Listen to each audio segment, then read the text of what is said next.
नमस्कार, प्रदेश हमारा देख रहे हैं आप। आपके साथ मैं हूं प्रियंका राय और बुलेटिन में सबसे पहले बात शर्मसार करने वाली ऐसी दो घटनाओं की। स्क्रीन पर आप दो घटनाओं की तस्वीरें देख पा रहे हैं। पहली घटना चूरू के पन्नूसार गांव की, जहां कांटों में एक 12 घंटे की नवजात मिली जो खून से लथपथ थी और चींटियां उसे काट रही थीं। वहीं दूसरी तस्वीर जालौर के सुराना की है, जहां मटके से पानी पीना एक दलित छात्र को इतना भारी पड़ गया कि उसकी जान चली गई, क्योंकि मटके से पानी पीने पर स्कूल संचालक ने उसकी बेरहमी से पिटाई की। छात्र ने आज इलाज के दौरान दम तोड़ दिया।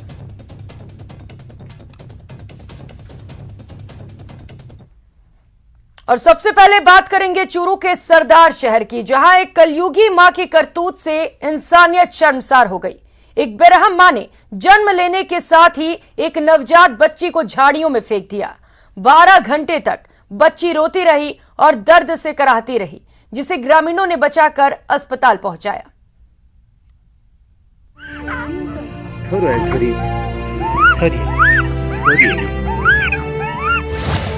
कलयुगी मां की बेरहम करतूत।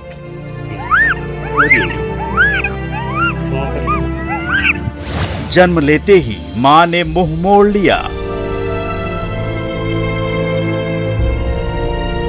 नन्ही सी जान को कांटों की सेज पर छोड़ दिया।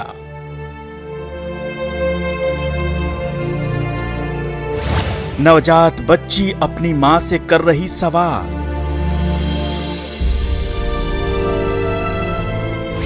मां, मेरा क्या कसूर? जी हां, चूरू के सरदार शहर के पन्नूसार गांव की कंटीली झाड़ियों में तड़पती मासूम का अपनी मां से यही सवाल है। मां, मेरा क्या कसूर? अभी मैंने आंख भी नहीं खोली थी, आपकी गोद से लिपटकर चंद सांसें भी नहीं ली थी और आपने मुझे कांटों की सेज के हवाले कर दिया। वो तो भला हो ग्रामीण राजू सिंह का, जो मसीहा बनकर आए और मुझे बचा लिया। तो मैं जा रहा था, एक बाढ़ के अंदर एक बच्ची की आवाज़ आई। मेरे साथ में एक लड़का और था। मैं उसको बोला, मैं यार अपन जाके ट्राई मारी, एक बच्ची की आवाज़ आ रहा है। तो बोले रुक यार, तेरे को ऐसे ही लग रहा है। मैं ऐसा नहीं, बच्चा रो रहा है। तो हम लोग दोनों जाके वो बच्चे को देखो, तो बाढ़ के अंदर बच्चे को पूरे बारिश से पहले ही वो गिरा हुआ था, उसके ऊपर बारिश भी आया था और उसके अंदर पैर में आँखों में कांटे हुए लगे थे। झाड़ियों में मिली बच्ची के शरीर से खून रिस रहा था, पूरे शरीर में कांटे चुभे हुए थे। चींटियों ने मासूम के शरीर को लहूलुहान कर दिया था। पास से गुजरते लोगों ने बच्ची के रोने की आवाज सुनी, तब उसे दूध पिलाया और अस्पताल में भर्ती कराया। डॉक्टरों के मुताबिक बच्ची 12 घंटे के अंदर जन्मी थी। उसका पूरा शरीर कोल्ड हो गया था। वजन 2 किलो 100 ग्राम है और उसका इलाज किया जा रहा है। हाँ, पन्नूसार गांव से कुछ ग्रामीण लोग एक छोटी बच्ची को लेके आए हैं, तो लावारिस है। लग रहा है इसका जन्म लगभग 12 घंटे के अंदर ही हुआ है और बच्ची की हालत ख़राब है।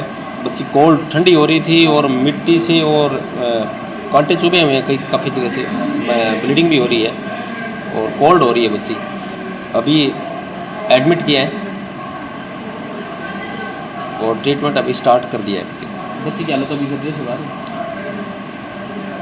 अभी कुछ कह नहीं सकते, अभी ट्रीटमेंट शुरू होने के बाद बच्ची अगर अच्छी। सूचना के बाद सरदार शहर थाना पुलिस ने घटनास्थल का दौरा किया। पुलिस को झाड़ियों के आसपास खून का कतरा मिला है। पुलिस का मानना है कि आसपास के गांव की किसी महिला ने मासूम को जन्म देने के बाद उसे वहीं छोड़ दिया। तो मौके के अंदर भी क्या था कि वहाँ गांव जो जिस जगह पे गिरी थी ना, वो एक कंटीली बाढ़ थी, लेकिन वहाँ भी ब्लडिंग की बूंदें भी कुछ यूँ लग रही थी जैसे ये डिलीवरी गांव की है और गांव के ही किसी बच्चे के, अज्ञात बच्चे को रात के सुबह करीबन 7, सवा 7 या 6 बजे के आसपास। इसके पहले सर ये मिथ हुआ था उसका। हाँ, मुतासर में पुलिस ने खुलासा कर दिया था, लेकिन अभी इस मामले को खुलासा कर देंगे। कोई लंबी चौड़ी बात नहीं है, प्रयास कर रहे हैं और बिल्कुल हो जाएगा। फिलहाल बच्ची का इलाज चल रहा है और पुलिस उसकी मां का पता लगाने में जुटी है। लेकिन सबसे बड़ा सवाल ये है कि कोई मां इतनी बेरहम कैसे हो सकती है, जो अपने कलेजे के टुकड़े को पैदा करने के बाद कंटीली झाड़ियों के हवाले कर दे। मनोज, न्यूज़ 18 राजस्थान, चूरू। और अब बात जालौर के सुराना की। दलित छात्र की मारपीट के बाद उसकी मौत हो गई। इलाज के दौरान आज मासूम छात्र ने दम तोड़ दिया। 20 जुलाई को निजी स्कूल संचालक ने बेरहमी से उसकी पिटाई की थी। मटके से पानी पीने पर स्कूल संचालक ने छात्र के साथ पिटाई की।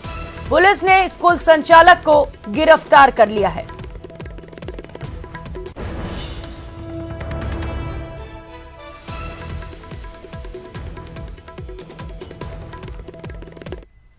और रुक लेते हैं, इस बीच आ रही एक और बड़ी खबर का। झुंझुनू के बिसाऊ से इस वक्त की बड़ी खबर सामने आ रही है।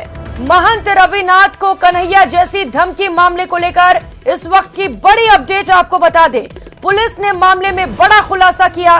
महंत रविनाथ और उसका चेला मनोज दोनों को गिरफ्तार कर लिया गया है। महंत ने नेता बनने के चक्कर में फर्जी एफआईआर दर्ज करवाई थी। विदेशी नंबरों से अपने ही चेले से कॉल करवाई और धमकी दिलवाई ताकि उसकी पहचान पूरे झुंझुनू लोकसभा क्षेत्र में हो जाए। लोकसभा चुनाव लड़ने का सपना पहले बैठे महंत रविनाथ ने ये पूरी साजिश रची थी। सऊदी अरब में ये इसका जो दूसरा चेला है वो मजदूरी कर रहा था।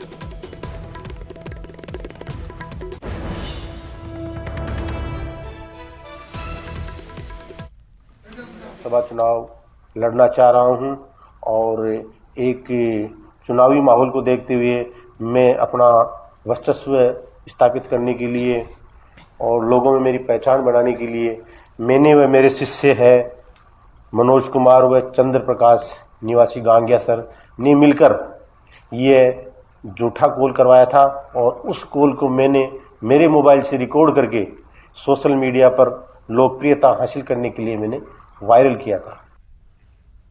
और अब बात भारी बारिश के बाद नदियों में आए उफान की। नदी नाले पानी से लबालब हैं। कहीं जल जमाव की स्थिति है, कहीं तेज रफ्तार धार ने जनजीवन को अस्त व्यस्त कर दिया है। देखिए ये रिपोर्ट।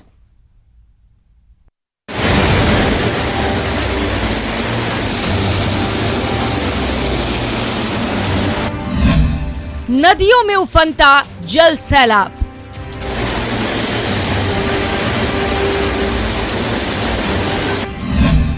सड़क दरिया, झील बने समंदर।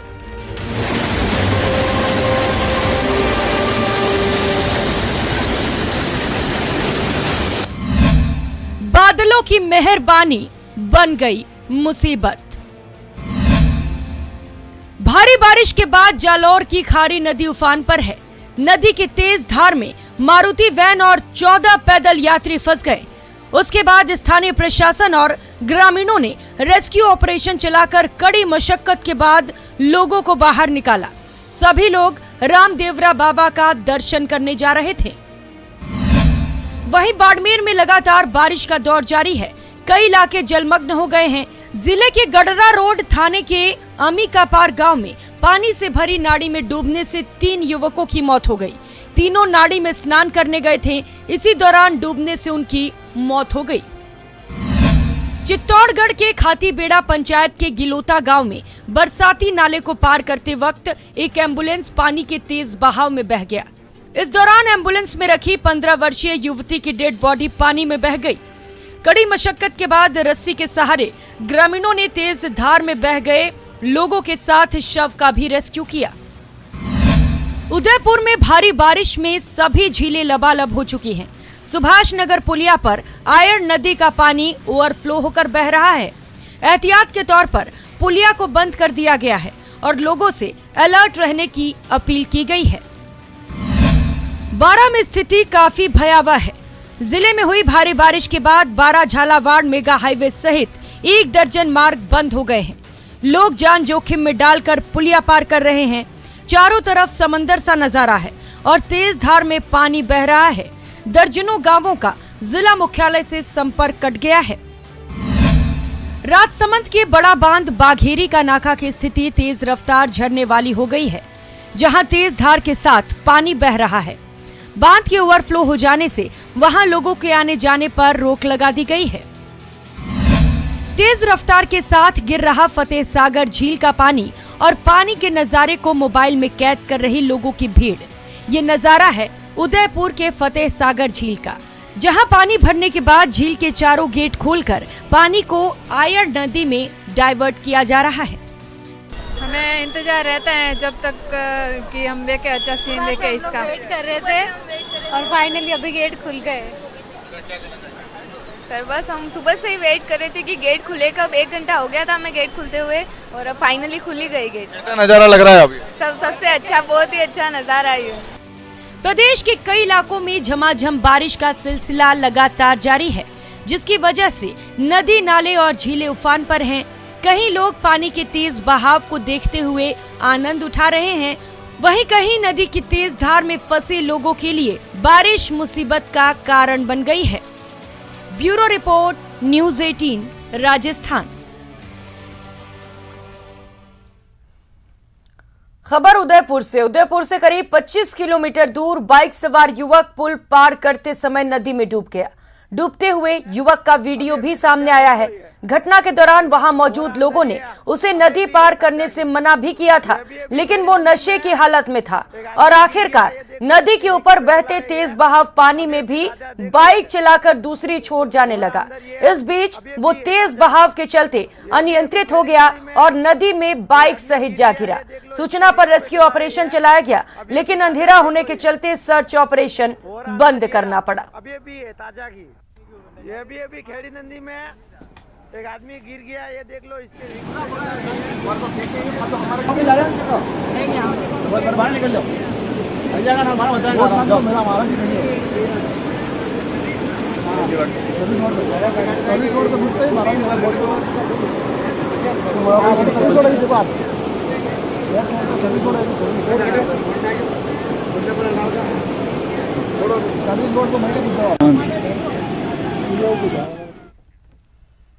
और खबरों में आगे बढ़ेंगे। रक्षा मंत्री राजनाथ सिंह ने जोधपुर के सालवा कला गांव में वीर दुर्गादास की 350वीं जयंती पर उनकी प्रतिमा का अनावरण किया। वीर दुर्गादास की घोड़ी पर सवार ये प्रतिमा 12 फीट ऊंची है।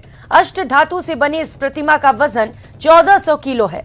प्रतिमा के निर्माण की जिम्मेदारी जोधपुर के एनआरआई समाज सेवी डॉक्टर दिलीप करण मुरली सिंह ने उठाई है। इस मौके पर रक्षा मंत्री राजनाथ सिंह ने कहा कि भारत की राजनीति को लेकर कहा जाता था कि यहां नेताओं की कथनी करने में अंतर होता है, लेकिन भारतीय जनता पार्टी जो कहती है वो करती है और हमें ऐसा करने की प्रेरणा वीर दुर्गादास जैसे सपूतों से मिलती है। इस भारत की मिट्टी का करिश्मा, भारत के बलिदानियों का करिश्मा, भारत माता की कोख से पैदा हुए सपूतों का करिश्मा। बड़ी बड़ी रियासतों के राजा महाराजाओं ने कह दिया भारत आजाद हो गया है, इसलिए अपनी रियासत को हम भारत गणराज्य के साथ हम विलय करने को तैयार है। यह है भारत की मिट्टी का। आज देश की सेना आज जो हमारे शक्तिशाली हैं, मोदी जी के नेतृत्व में आज देश को मजबूत करने का हमारे राजनाथ सिंह जी के द्वारा सेना जो मजबूत है, पूरे विश्व में सेना जो है हमारी भारत की सेना जो है एक महान सेना की श्रेणी में आता है। उसका क्रेडिट जो है वो हमारे प्रधानमंत्री मोदी जी को और राजनाथ जी को जाता है। उसके लिए मैं आपको बहुत बहुत धन्यवाद देता हूं। इन तरह अनेक योद्धा भी पर दुर्गादास वहां में सब में एक विशिष्ट स्थान रखे। वो इन खातर कि बाकी जितना भी योद्धा इन इतिहास पुरुष इतिहास में अमर बिया जो आप जीवन ने जीवन रेखाओं लंबो बना दियो, वे सब लोग या तो कोई राजा रा बेटा या खुद राजा आप रो राज बनाउण वास्ते बढ़ाउण वास्ते आपरा मिनखा री रक्षा रे वास्ते आपरी प्रजा री रक्षा रे वास्ते लड़ाई कर रहा। पर दुर्गादास एक एड़ो अनूठो चरित्र जो एक साधारण सिपाही रो बेटो और एक राजा रा बेटा ने राजा बनाउण वास्ते 22 साल तक 8 पैर 24 घड़ी गुड़ला ऊपर वास कर और राजा रे बेटा ने राजा बनाने काम किया। खबर कोटा से है। कोटा में सड़कों की दुर्दशा के विरोध में पूर्व विधायक प्रहलाद गुंजल ने विशाल रैली निकाली। रैली गुमानपुरा मल्टीपर्पज स्कूल से शुरू होकर कैथुनी पोल, श्रीपुरा, रामपुरा, लाटपुरा और नयापुरा होते हुए जिला कलेक्ट्रेट पहुंची। कलेक्ट्रेट पर लोगों को संबोधित करते हुए पूर्व विधायक प्रहलाद गुंजल ने राजस्थान के UDH मंत्री शांति धारीवाल पर कई गंभीर आरोप लगाए। प्रहलाद गुंजल ने कहा कि स्मार्ट सिटी के नाम पर कोटा शहर में 2500 करोड़ रुपए के काम चल रहे हैं और इन कामों में जमकर भ्रष्टाचार हो रहा है। पिताजी को ज्यादा है कि क्या होगा मेरे बाद, मेरे पप्पू का पैसा तो मैं अथा कर जाऊंगा। और मैंने कहा 13 दिसंबर को कितनी प्रॉपर्टियों की रजिस्ट्री हुई है पूरी लिस्ट दूंगा। मेरे मकान की चर्चा करने वालों, लिस्ट पूरी, और कुछ की तो रजिस्ट्रियों की सर्टिफाई कॉपी दूंगा, और वो कितने सैकड़ों करोड़ की है ये भी बताऊंगा। 13 दिसंबर को विजय संकल्प महाधिवेशन कर रहा हूं। और फिलहाल यहाँ वक्त हो चला छोटे से ब्रेक का, लौटेंगे फौरन।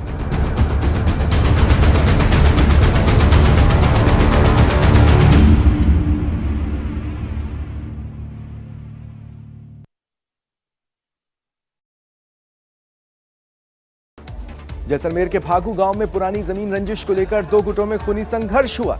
10 लोग गंभीर रूप से घायल हुए हैं। भरतपुर में पुलिस अधीक्षक कार्यालय के पास स्थित पीएनबी के एटीएम में बदमाशों ने लूटपाट की। इतना ही नहीं, पैसे निकालने के बाद एटीएम को आग भी लगा दी। पाली में मारवाड़ उपखंड के उपखंड अधिकारी को ग्रामीणों ने अवैध संबंधों का आरोप लगाते हुए बंधक बना लिया। फिलहाल पुलिस मामले की जांच कर रही है।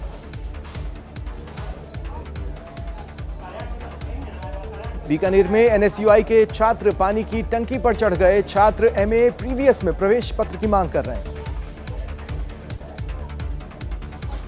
कोटा में सड़कों की बदहाली को लेकर पूर्व विधायक प्रहलाद गुंजल ने विशाल रैली निकाली और सरकार के खिलाफ नारेबाजी की। साथ ही मंत्री शांति धारीवाल पर भी आरोप लगाए। टोंक के बनेठा में अतिक्रमण के खिलाफ किसानों का अनशन जारी है। अनशन के दूसरे दिन आज 3 अनशनकारियों की तबीयत बिगड़ गई, जिनका हॉस्पिटल में इलाज चल रहा है। श्रीगंगानगर के रंगमहल गांव में ग्रामीणों ने सूरतगढ़ रंगमहल सड़क मार्ग पर धरना लगाते हुए जाम लगाया। ग्रामीण दिन में विद्युत आपूर्ति की मांग कर रहे हैं। प्रतापगढ़ जिला मुख्यालय पर राजपूत करनी सेना के सदस्यों ने मिनी सचिवालय पर प्रदर्शन किया और कलेक्टर को ज्ञापन देकर महाराणा प्रताप पर अभद्र टिप्पणी करने वालों के खिलाफ कार्रवाई की मांग की। लंपी पर शिकंजा कसने की मुहिम शुरू कर दी गई है। केंद्र सरकार ने राजस्थान को 1 लाख गोट पॉक्स वैक्सीन की डोज भेजी है। अजमेर संभाग में वैक्सीनेशन अभियान शुरू हो गया है। झुंझुनू की चिड़ावा पुलिस ने शटर की रॉड और स्प्रिंग चुराने के आरोपी को गिरफ्तार किया। अन्य वारदातें खुलने की उम्मीद है। सरिस्का में 7 देशों का प्रतिनिधि मंडल भ्रमण करने के लिए पहुंचा। प्रतिनिधि मंडल के सदस्यों ने सरिस्का में चल रहे ग्रास लैंड डेवलपमेंट गांव को शिफ्ट करना, विलायती बबूल को हटाना, वन्य जीवों के संरक्षण, बाघों की मॉनिटरिंग की विस्तार से जानकारी ली। माउंट आबू में लगातार 5 दिनों से बारिश हो रही है। माउंट आबू तरबतर है। पिछले 12 दिनों में माउंट आबू में अब तक कुल 1425 मिलीमीटर बारिश दर्ज की गई है। उदयपुर में मूसलाधार बारिश से नदियां उफान पर हैं। उदय सागर, फतेह सागर और स्वरूप सागर के गेट खोले गए।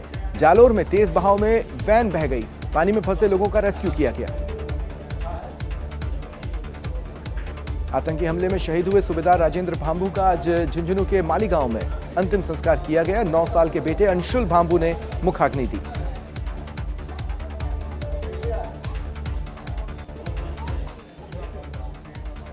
जम्मू कश्मीर के श्रीनगर में आतंकवादियों ने सुरक्षा बलों पर एक ग्रेनेड फेंका। घटना में सीआरपीएफ का एक जवान मामूली रूप से जख्मी हुआ है। आतंकियों की धरपकड़ के लिए सर्च ऑपरेशन जारी है।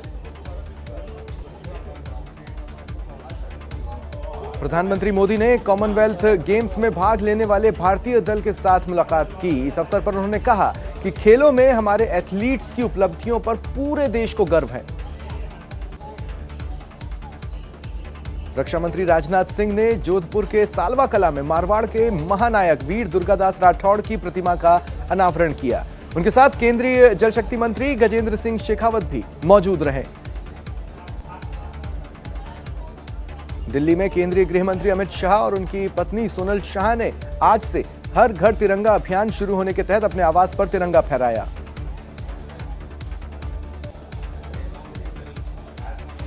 कोटा में स्पीकर ओम बिड़ला श्री मंगलेश्वर व्यायामशाला पहुंचे और पहलवानों को तिरंगा भेंट किया। इस दौरान पहलवानों ने जमकर देशभक्ति के नारे लगाए।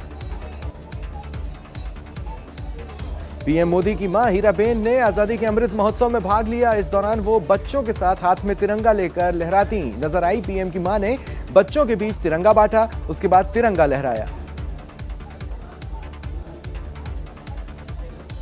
यूक्रेन से लौटे मेडिकल छात्रों को लेकर विदेश मंत्री एस जयशंकर ने कहा कि हम यूक्रेन सरकार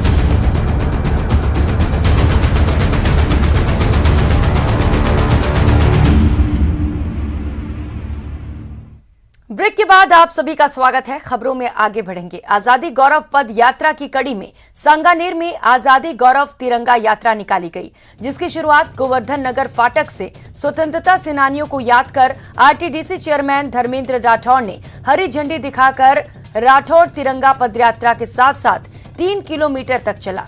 तिरंगा यात्रा गोवर्धन नगर फाटक से शुरू होकर 8 सेक्टर होते हुए सांगानेर स्टेडियम पर पूर्ण हुई। यात्रा में हजारों लोग और बच्चे हाथों में तिरंगे और गुब्बारे लेकर शामिल हुए। इस दौरान महिलाओं ने भी जगह जगह पुष्प वर्षा कर तिरंगा यात्रा का स्वागत किया। देश की आजादी के 75वें साल में हम प्रवेश कर रहे हैं और हम शहीदों को सम्मान देने के लिए, श्रद्धांजलि देने के लिए, उन स्वतंत्रता सेनानियों को श्रद्धांजलि और सम्मान देने के लिए जिनके आज अपार त्याग और तपस्या के कारण हम लोग देश की इस आजाद भारत के अंदर सांस ले पा रहे हैं। सांगानेर विधानसभा के अंदर हमने आजादी गौरव तिरंगा यात्रा का एक शानदार आयोजन रखा, जिसमें हजारों की तादाद में युवा साथी, हमारे वरिष्ठ बड़े बुजुर्ग बहनों ने हमारा साथ दिया। आजादी की 75वीं सालगिरह पर देश में आजादी का अमृत महोत्सव मनाया जा रहा है। सिरोही के आबू रोड स्थित माधव विश्वविद्यालय में भी 13 अगस्त शनिवार को हर घर तिरंगा अभियान मनाया गया। विश्वविद्यालय के सभी कर्मचारियों ने इसमें बढ़ चढ़कर हिस्सा लिया और सभी लोगों से हर घर तिरंगा अभियान में भाग लेने का आह्वान किया।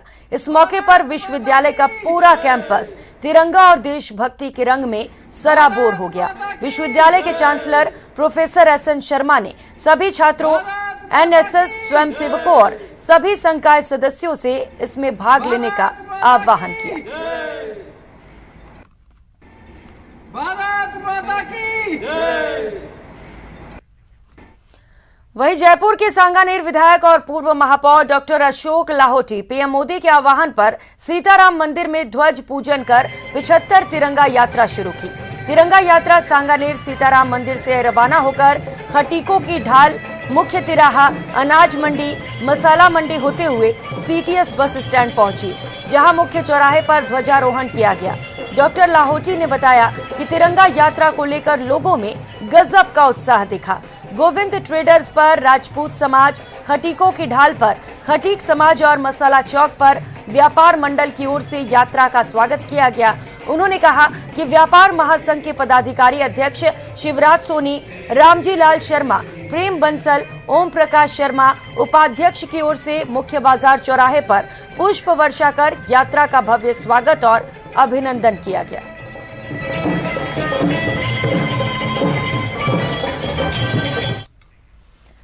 इस बुलेटिन में फिलहाल इतना ही। मुझे दीजिए इजाजत। नमस्कार।